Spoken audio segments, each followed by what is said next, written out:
Morning, sir. Come in. Good morning, sir. I'm Vincent Jan.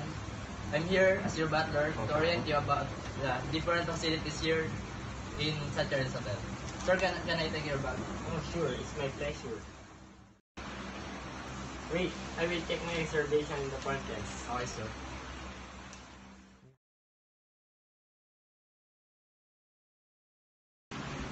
Excuse me, can you leave me in the room to sit? Okay, sir.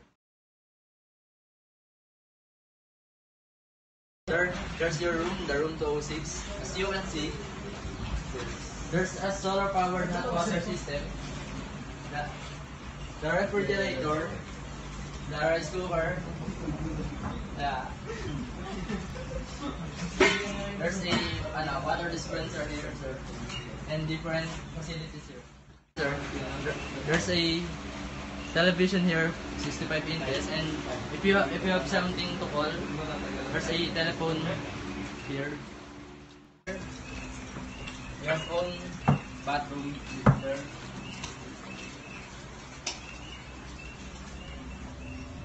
Different amenities are already provided here, sir.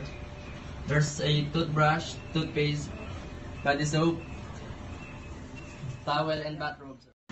Sir, you have something to ask? There's a list of numbers of different departments here. Just call in the telephone.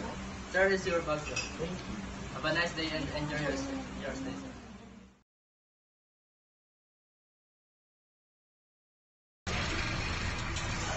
Good morning, sir. Welcome to the Royal Palace. Please come in, sir. I'm here as your butler. If you have some question, you can ask the front desk. And by the way, I'm Ivan. Can I take your bag, sir? Sure, thank you. My pleasure.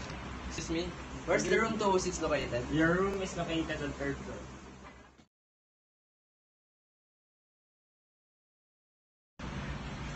This is the room 206, sir, and these are the different facilities here.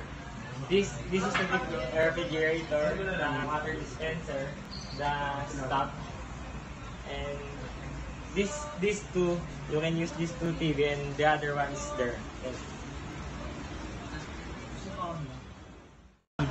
Here's your button, sir.